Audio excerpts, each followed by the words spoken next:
യേശു കർത്താവ് ഈ തിരുമേശയിലൂടെ നമുക്ക് കാണിച്ചു തരുന്നു. ഒന്ന്, ഇതെന്റെ ആത്മമനുഷ്യനെ സ്പർശിക്കുന്നതാണ്. എന്നെ തിന്നുന്നവൻ എന്മൂലം ജീവിക്കും, ഒടുക്കത്തെ നാളിൽ ഞാൻ അവനെ ഉയർപ്പിക്കും. രണ്ട്, ഇതെന്റെ ശരീരത്തിന് സൗഖ്യമുണ്ടാക്കുന്നതാണ്. അതാണ് പൗലോസ് പറഞ്ഞത്, അയോഗ്യമായ അപ്പം തിന്നുകയോ പാനപാത്രത്തിൽ നിന്ന് കുടിക്കുകയോ ചെയ്താൽ അപ്പം തിന്നുന്നവൻ തനിക്ക് താൻ ശിക്ഷാവിധി തിന്നുകയും കുടിക്കുകയും ചെയ്യുന്നു.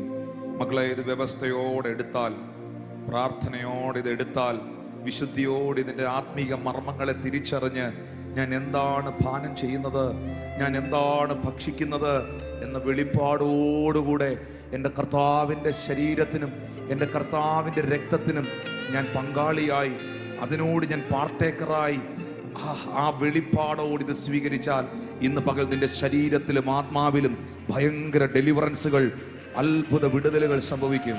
വിശേഷത്തിന് ശക്തിയുണ്ടെന്നേ അറിയിക്കേണ്ടത് അറിയിക്കണം, പ്രചരിപ്പിക്കേണ്ടത് പ്രചരിപ്പിക്കണം.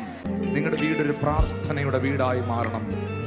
നിങ്ങളുടെ വീട്ടിൽ ദൈവദൂതന്മാർ കയറുകയും ഇറങ്ങുകയും ചെയ്യുന്ന ഒരു ബഥേലായി തീരണം.